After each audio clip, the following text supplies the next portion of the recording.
People like you should know which doors are not meant for them. Grant Holloway said it loudly enough for half the ballroom to hear, and quietly enough to pretend it was not a performance. I was checking the final place cards outside the Emerald Crown Hotel's private gala when I saw him blocking the entrance to the VIP corridor. Grant wore a midnight blue tuxedo, a silver watch that probably cost more than my yearly salary, and the kind of smile wealthy men used when they expected cruelty to be mistaken for confidence. The stranger standing across from him looked completely out of place. His dark coat was worn at the cuffs, rain had left small marks across the shoulders, and there was no invitation badge clipped to his chest. He did not look embarrassed. He did not look afraid. He simply watched Grant with an unsettling calm, as though every insult was being placed into a file he intended to open later. The public entrance is downstairs, Grant continued. Drivers and delivery staff use the service hall. The stranger glanced toward the gold sign above the door. I was told the board meeting was here. A few nearby guests laughed. Grant smiled wider. The board meeting is for people who belong on the board. I should have kept walking. My job was to manage guest flow, protect the hotel contract, and solve problems without becoming one. But then Mrs. Alvarez, one of our senior banquet attendants, stepped forward with a tray in her hands. Sir, perhaps we should check his name before asking him to leave. Grant turned on her so quickly that the glasses trembled. Perhaps you should remember that pouring drinks does not make you part of the conversation. Her face fell. She had worked at the Emerald Crown for 19 years. She knew every donor, every allergy, every quiet scandal hidden behind polished speeches. Grant saw only a uniform. I moved between them. Mr. Holloway, I can verify his invitation. His eyes traveled to my employee badge. Hannah Brooks, event coordinator. He said my title as though it were a reminder of my place. Your job is to keep strangers away from my guests. My job is to make sure every guest is treated professionally. Then, start by removing him. The stranger looked at me for the first time. His eyes were gray, steady, and impossible to read. He gave the smallest shake of his head, warning me not to risk anything on his behalf. That almost made me angrier. Grant stepped closer and reached past me for Mrs. Alvarez's tray. Take this downstairs where it belongs. When she moved too slowly, he pushed the tray back toward her. One glass tipped, spilling water across the carpet. The room went quiet. Enough, I said. Grant looked almost amused. Excuse me. You do not get to humiliate people because you paid for the room. His smile disappeared. Do you have any idea who I am? I know exactly who you are being. A few guests raised their phones. Daniel Cross, my manager, appeared near the ballroom doors, already looking terrified. Hannah, he called, step away. Grant caught my wrist as I turned, not hard, but with the careless certainty of a man who believed permission followed money. You are finished here, he said. My hand moved before fear could stop it. The sound was small. The silence afterward was not. Grant stared at me. Daniel closed his eyes. Mrs. Alvarez whispered my name. I knew, before anyone spoke, that I had just lost the job keeping my family afloat. Then the stranger stepped between us, still calm, still unreadable. Let her go, he said. Grant laughed once. And who are you supposed to be? Before the stranger could answer, the hotel's front doors opened behind us, and 3 men in black suits entered with the entire board following close behind. The first man stopped, looked directly at the stranger, and said, Mr. Moretti, they are waiting for you. The name changed the corridor before anyone explained it. Daniel straightened so quickly that his badge struck his jacket. The guests lowered their phones. Even Grant stepped back, although he tried to hide the movement by adjusting his cuff. The stranger looked toward the man who had addressed him and gave a small nod. Marcus, he said. His voice had not changed, but the room had. The board members moved toward him with careful respect. One of them began apologizing for the delay. Another offered to escort him. Inside, Lucas Moretti did not answer either man. He looked at my wrist, still caught in Grant's hand. Release her, he said. Grant obeyed before he seemed to realize he had done it. I pulled my hand back and faced Daniel. I understand if you need my badge. The words felt heavier than the badge itself. My mother's prescription refill was due Monday. Ryan's tuition payment was already late. I had spent 4 years earning that position, and one impulsive second had reduced it to a piece of plastic clipped to my dress. Daniel held out his hand. Hannah, please do not make this worse. I unclipped the badge and placed it in his palm. Grant recovered enough confidence to point at me. She assaulted a guest. I want her removed, and I want written confirmation that she will never work for this hotel again. Mrs. Alvarez stepped forward. She was defending me. No one asked you, Grant said. Lucas turned toward him. That was all. No raised voice. No threat. Just a look that emptied Grant's face of color. You seem to speak often when no one asks, Lucas said. Marcus approached with a tablet and a leather folder. The board is ready to review the Holloway acquisition.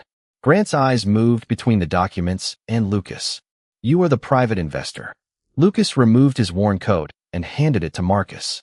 Beneath it, he wore a dark suit cut with such precision that every assumption Grant had made became visible. I am the deciding investor, Lucas said. The silence deepened. Grant forced a laugh. Then you understand this was a misunderstanding. I understand exactly what it was. Lucas looked at Mrs. Alvarez. Are you all right? She nodded, surprised by the question. Then he looked at me. Are you? I just lost my job. Daniel flinched. Lucas studied me for a moment. Do you want me to intervene? Every person in the corridor expected me to say yes. Grant expected revenge.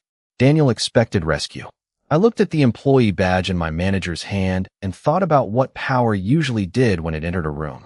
It replaced one person's decision with another. I want the truth, I said. Not revenge. Lucas's expression shifted slightly. Interest, maybe. Respect, if. I was generous. Then tell me the truth.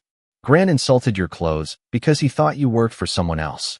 He insulted Mrs. Alvarez because she wears a uniform. He grabbed my wrist because he believed his contract mattered more than my right to step away. Grant scoffed. This is ridiculous. No, I said. It is expensive. That is why everyone keeps pretending it is acceptable. Lucas turned to Daniel. Was the corridor recorded? Yes, sir. Every angle. Preserve the footage. No edits.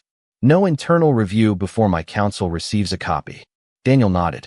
Grant's confidence cracked.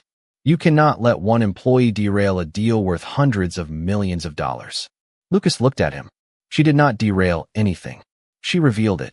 Marcus opened the folder. There is another issue. Our security team confirmed that someone sold Mr. Moretti's arrival schedule to a Holloway account. Grant stared at him. That is false. Then the audit should be simple. Lucas turned back to me. Why did you defend me? I looked at the worn coat draped over Marcus's arm, the phones lowered around us, and the same guests now trying to appear respectful. I did not defend your status, I said. I defended your right to be treated like a person. Lucas held my gaze, then looked toward Daniel. Return her badge. Daniel placed it in my hand with both of his. Before I could clip it back on, Marcus glanced at the tablet and went still. Mr. Moretti, there is a second account connected to the leak. Lucas took the screen. I saw the name before he turned it away. Ryan Brooks. My younger brother. Ryan's name on Marcus's screen made the corridor tilt beneath my feet. That is impossible, I said. Lucas did not accuse me. He did not even look surprised. He handed the tablet back to Marcus and turned toward the ballroom doors. We need privacy. Daniel opened a conference room beside the service hall, and Lucas waited until I entered before following. Marcus came last, carrying the tablet and the leather folder. Through the glass wall, I could still see Grant speaking urgently to two board members, pretending the night had not begun collapsing around him. Show me, I said. Marcus placed the tablet on the table. Ryan Brooks appeared beneath the name of a consulting company called Northline Student Services. The account had received $12,000 from the Holloway Foundation, then transferred smaller amounts through 3 student accounts before purchasing access to Lucas's private schedule. Ryan received a scholarship from that foundation. I said, he is in law school. He would never sell private information. Marcus's expression remained careful. The account uses his social security number and university identification. My stomach tightened. Ryan had called me 2 weeks earlier because his financial aid portal showed a loan he did not remember accepting. We blamed a clerical error. Someone opened this under his name. Lucas stood near the window, his reflection dark against the rain. That is likely. I looked at him. You believe me? I believe the pattern. Grant uses people he assumes no one powerful will defend. The words returned me to the corridor, to Mrs. Alvarez holding the tray while Grant spoke to her like dignity belonged only to guests. How many students? I asked. Marcus opened another file. At least 47 connected to the Holloway Scholarship Program. Each student had received legitimate tuition assistance. Each name had also been used to create hidden accounts, digital signatures, and transaction records. Grant had built a financial wall from people too grateful for help to question the paperwork. Ryan was not the leak. He was camouflage. My phone vibrated inside my pocket. Ryan's name appeared on the screen. I answered immediately. "Are you at home?" I asked. "Yes." "What?" His voice sounded tired and ordinary, which almost made me cry. "Do you still have the scholarship documents you signed?" "Somewhere." "Hannah, what happened?" I looked at Lucas. He waited for me to decide what to say. "Do not log into your student account," I told Ryan. "Do not answer any calls from the Holloway Foundation. I am coming home after work." Grant's voice came through Ryan's phone before he could respond. A pre-recorded voicemail began playing from another line. "Mr. Brooks, please contact our compliance office regarding irregularities connected to your scholarship." Ryan went silent. "They sent that 10 minutes ago," he said. "They know we found the account," Marcus said. Lucas reached for his phone. "I will have Ryan moved somewhere secure." "No." The word came out sharper than I intended. Lucas stopped. "He is my brother. You do not move him without asking. Grant may try to pressure him. Then give him information, legal counsel, and a choice." Lucas studied me for a moment, then lowered his phone. "Agreed." Marcus looked surprised. Lucas ignored him. "Call Ryan again. Explain enough for informed consent. My attorney can speak with him directly." I breathed out slowly. The room had learned Lucas's name and bowed. He was learning mine did not mean surrender. I called Ryan back, and this time I told him everything. He listened, asked 3 careful questions, then agreed to meet independent counsel at our apartment. When the call ended, Marcus placed a guest access report beside the financial records. "There is more," he said. The schedule leak came from a hotel administrator account. Daniel's name appeared at the top, but the login time was during a staff meeting I had attended with him. "Daniel could not have used it," I said. He was standing beside me. Lucas looked toward the glass wall. Grant had disappeared from the corridor. In his place stood a blonde woman in a silver evening dress, watching our conference room with fear in her eyes. Marcus followed my gaze and went still. "Claire Holloway," he said. "Grant's sister." She lifted one hand and pressed a folded note against the glass. 3 words were written across it. I used Marcus. Claire remained outside the glass wall, holding the note against it with both hands as though the paper were the only thing keeping her upright. Marcus opened the conference room door, but Lucas did not invite her in until he looked at me. "Do you want to hear her?" he asked. It was the first time anyone in that hotel had treated my judgment as part of the decision. "Yes," I said. Claire entered and closed the door behind her. Up close, the silver dress and diamonds could not hide how frightened she was. "I used Marcus's account," she said before anyone questioned her. "But I did not sell the schedule to Grant." Marcus folded his arms. "You copied my credentials. I needed access to the donor files. Grant monitors every account connected to our family." Lucas remained still beside the window. "Why were you investigating your brother?" Claire looked toward the ballroom, where Grant was no longer visible. "Because the scholarship program is a fraud. I found student names connected to companies that did not exist, but every time I copied a file, it disappeared from the system." She opened her purse and removed a small drive. "I started saving everything outside the network." Marcus took it but did not connect it to the tablet. "You expect us to trust this?" "No. I expect you to verify it." Her answer sounded like someone who had learned that trust was dangerous when offered too soon. Claire turned to me. "Your brother was not chosen randomly. Grant selected students with family members working in hotels, banks, universities, and government offices. He used their names to create accounts, then used their relatives' access to gather information." Cold moved through me. "My employee login." She nodded. "Grant planned to make it look as though you sold Mr. Moretti's schedule through Ryan's account." The slap had not created the danger. It had only made me visible before Grant was ready. Lucas looked at Marcus. "Confirm every file on the drive. Use an isolated system." Marcus left with Claire's evidence. She remained near the door, waiting as though she expected to be dismissed. Lucas asked Daniel to restore Mrs. Alvarez to the gala floor and issue written confirmation that no service employee would be disciplined for the corridor incident. Daniel agreed immediately. Then Lucas turned to me. "You should not return to work tonight." "Because Grant may accuse me?" "Because you have already carried enough of this." He opened the leather folder and placed a document on the table. 1 year of salary. Full benefits. A new position at any Moretti property in Seattle. I read the first page, then closed it. No. Daniel stared at me as though refusing Lucas Moretti was a second kind of slap. Lucas did not react. The offer is not payment for defending me. It still turns what I did into something you can purchase. Then tell me what you want. I thought about Mrs. Alvarez lowering her eyes. About the banquet team whispering outside the doors, afraid Grant's anger would cost them their rent. Keep every service employee on the schedule. Restore Mrs. Alvarez's position publicly. Preserve the security footage. And when the truth comes out, do not let the hotel call this a misunderstanding. Lucas studied me with the same careful attention he had given Grant. Nothing for yourself? My job back. On the same terms I earned it. He nodded once. Done. Claire looked at me with something close to disbelief. You could have asked for anything. That is what men like Grant count on, I said. They think everyone has a price, so they never learn the difference between need and consent. Marcus returned carrying a second tablet. His face had changed. The drive is authentic.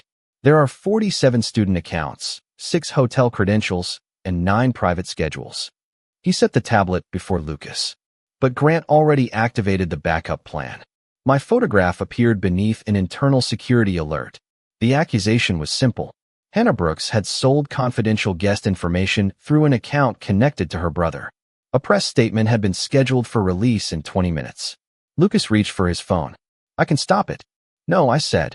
He looked at me.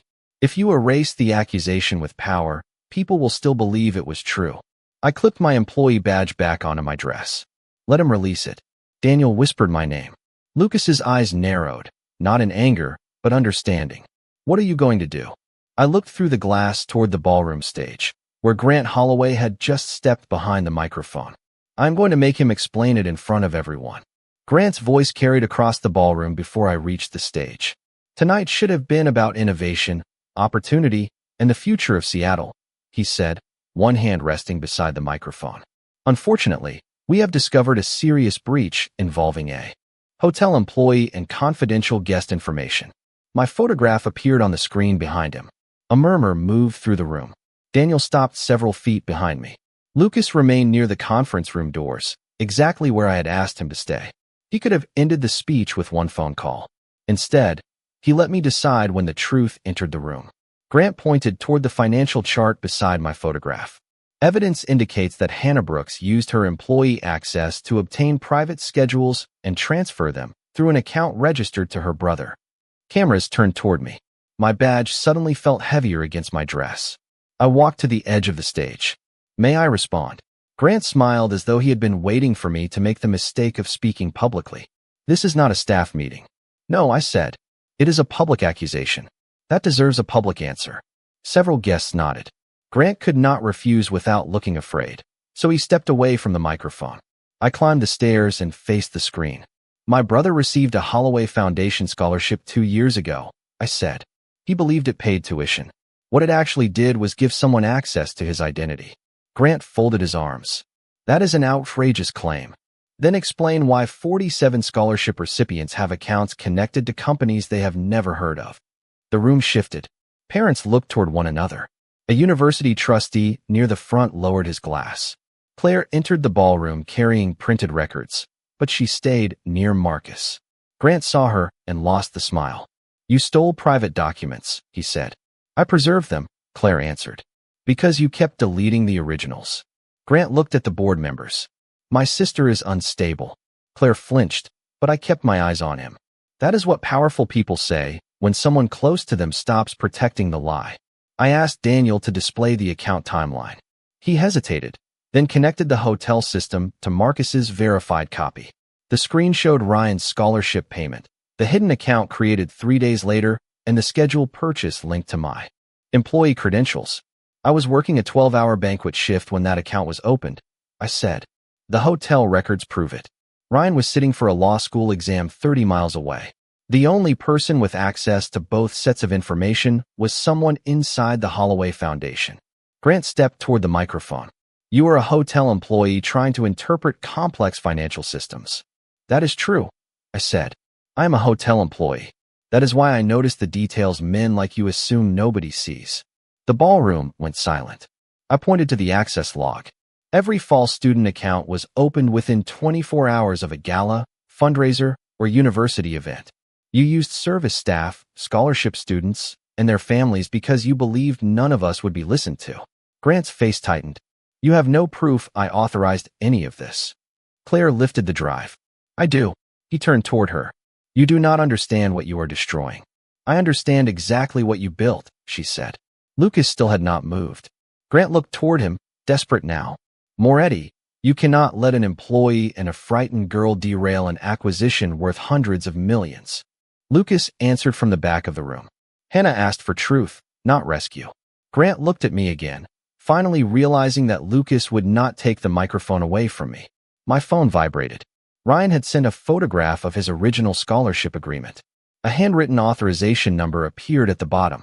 Claire went pale when she saw it. That is Grant's private foundation code, she whispered. I held the phone toward the cameras. Then this was never an error, I said. It was a system. Grant stepped away from the stage. Before he could reach the exit, the ballroom doors opened and two investigators entered with a representative from the state attorney general's office. Lucas had not silenced the accusation. He had made sure the truth had somewhere official to go. The investigators did not interrupt the room with urgency. They moved with the calm of people who had already seen enough to know the truth would not disappear if given one more minute. A representative from the Attorney General's office introduced herself, requested the original records, and asked Daniel to preserve every hotel access log connected to the gala. Grant stood near the edge of the stage, trying to rebuild authority from posture alone. This is a misunderstanding, he said. My attorneys will clarify everything. Claire looked at him from beside Marcus. Your attorneys have been clarifying things for years. Grant ignored her. His attention shifted toward Lucas. You arranged this. Lucas remained at the back of the ballroom. No, he said. You documented it. The investigator asked Ryan to join by secure video call. Daniel brought a laptop to the stage, and my brother's face appeared on the screen from our apartment. He looked pale, but steady. An independent attorney sat beside him. Ryan confirmed that he had never opened the accounts, never authorized any scheduled purchase, and never received the $12,000 recorded under his name. Then the investigator asked whether he recognized the authorization code at the bottom of his scholarship agreement. No, he said, but I remember Grant Holloway signing the final page himself. Grant stepped toward the laptop. You were 19. You do not remember every form you signed. Ryan looked directly at him. I remember because you told me I should be grateful someone important noticed me. The sentence changed the room.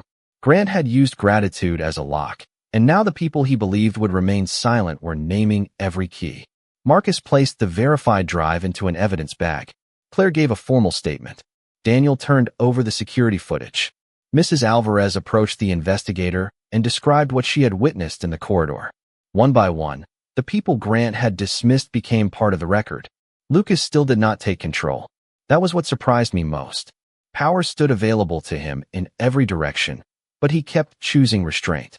When the investigators asked Grant to accompany them for questioning and surrender his company devices, he looked at me with open resentment. You think this makes you important? He asked. I looked down at my employee badge. No, I think it proves I was important before you noticed. The ballroom went quiet again. Grant was escorted out without spectacle. No one applauded. Justice did not need celebration to feel real.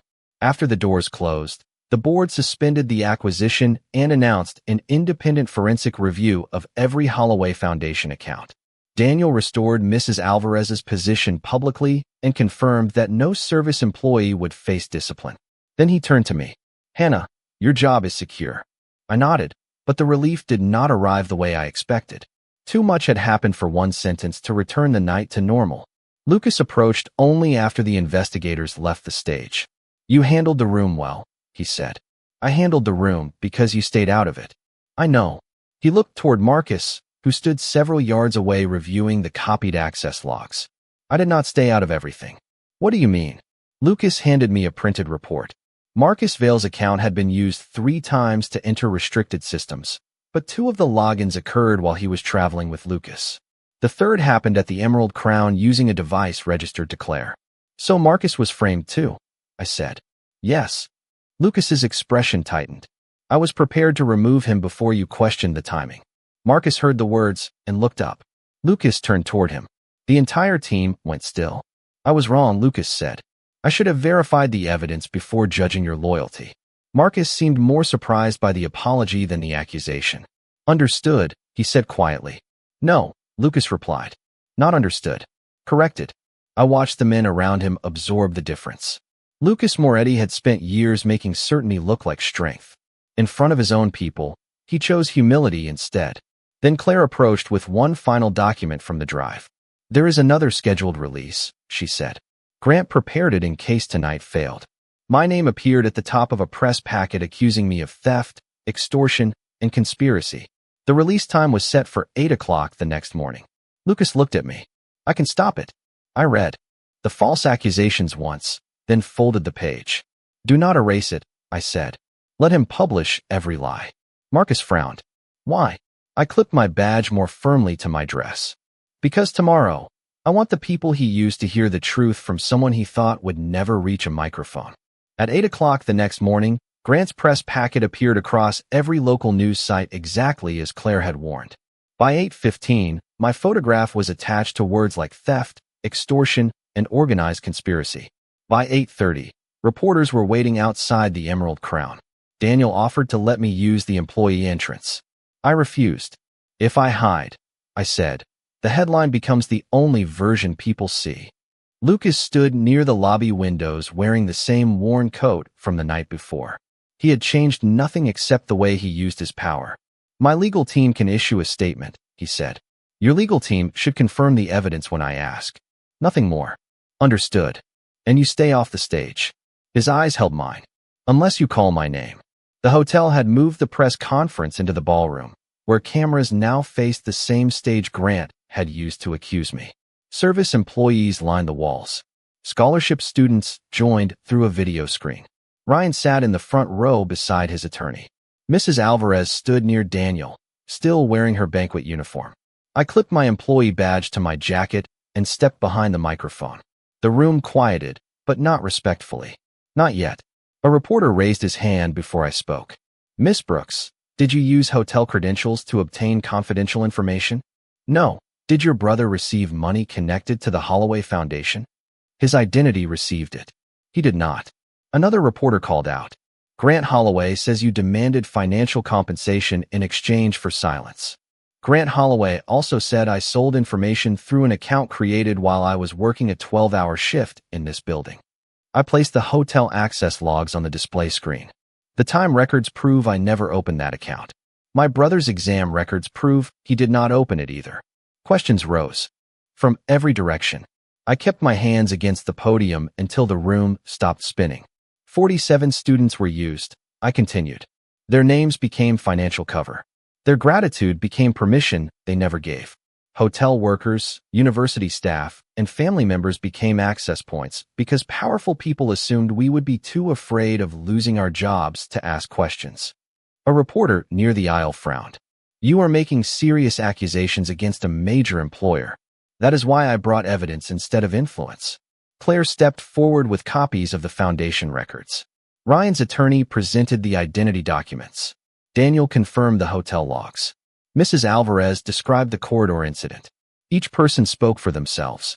No one borrowed Lucas's name. A television anchor looked toward the back of the room, where Lucas stood alone. Mr. Moretti, are you financing this response? Lucas did not move toward the microphone. Ask Miss Brooks whether she wants me to answer. Every camera turned back to me. Not yet, I said.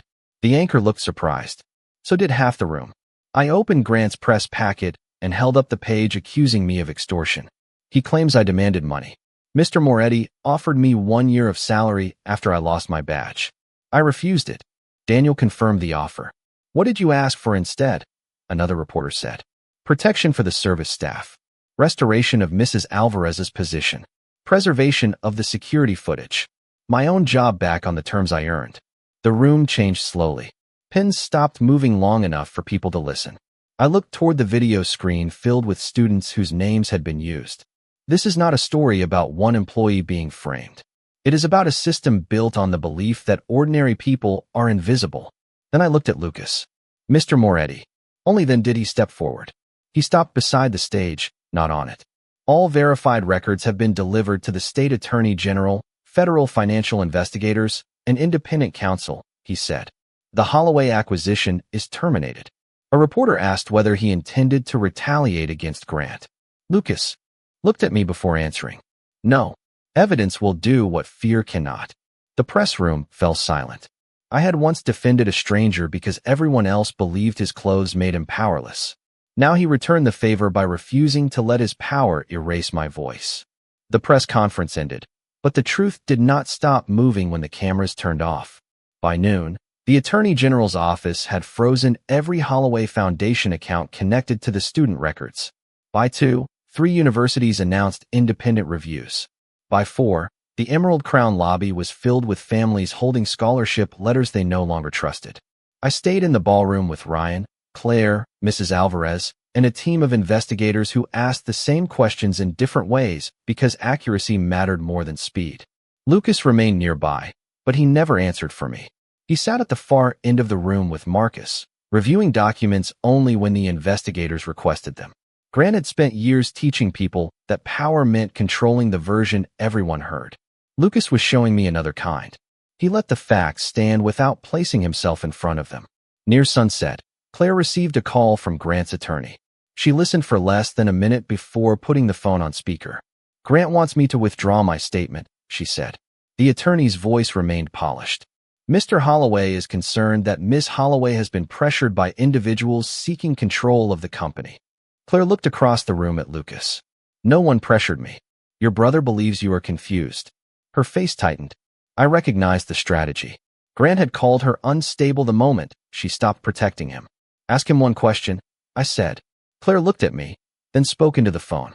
Why were student accounts linked to my private foundation code? Silence answered first. Then the attorney said the matter would be addressed through formal channels. Good, Claire replied. That is where my testimony will be. She ended the call. Ryan let out a breath. He still thinks he can make everyone doubt themselves. That is how systems like his survive, I said.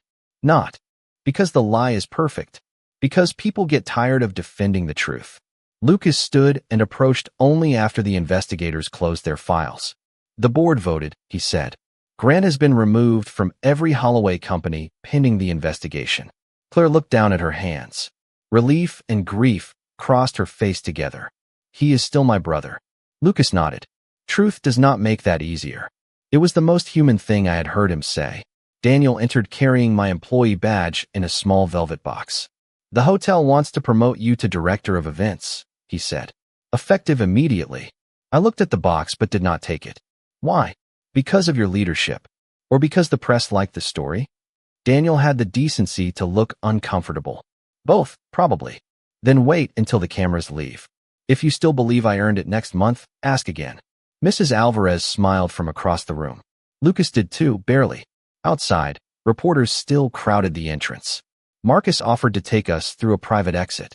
I shook my head. Ryan and I are leaving through the front. Lucas put on the worn coat he had worn the first night. Then I will walk behind you. Not beside me. I asked. You said this was your voice. His answer stayed with me as we crossed the lobby. The doors opened, and questions rushed toward us. I did not hide behind Lucas. He did not step in front of me. Ryan held the original scholarship agreement. Claire carried the verified files. Mrs. Alvarez walked with her head high. We moved through the crowd together. Ordinary people carrying evidence powerful men had assumed we would never understand. At the curb, I turned toward Lucas. Why did you wear that coat again? He looked down at the worn cuffs. To remember how quickly a room decides who deserves respect. And what did you learn? His gray eyes met mine. That the only person who saw me clearly was the woman who thought I had nothing. 8 months later, the doors of Open Doors stood wide beneath a simple blue sign in downtown Seattle. We offered legal referrals, financial counseling, emergency grants, and workplace advocacy for service employees who had been threatened, harassed, or pressured into silence. I had accepted the promotion at the Emerald Crown 1 month after the cameras left, but only after Daniel created an independent reporting system for every hotel employee. I worked there 3 days a week and spent the rest of my time running Open Door. Ryan had been cleared of every false transaction and now volunteered with law students who helped identity theft victims repair their records. Claire testified against her brother and joined the foundation board overseeing the money recovered from the scholarship accounts. Grant was awaiting trial on fraud, identity theft, and financial conspiracy charges.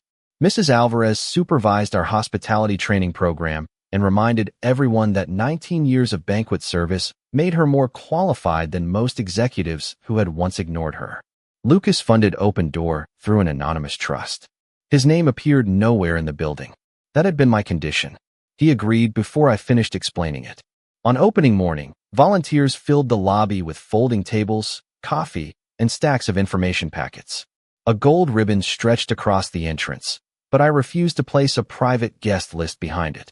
The entire purpose of the building was that no one needed permission to enter.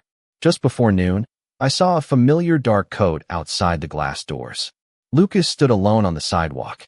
No security detail. No board members. No one announcing his arrival. The cuffs were still worn, although I suspected he could have replaced the coat 1,000 times without noticing the cost. He looked through the open doorway, but did not step inside. I walked toward him.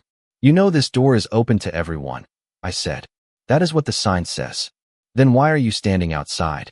His gray eyes moved through the lobby, taking in the workers, students, families, and volunteers.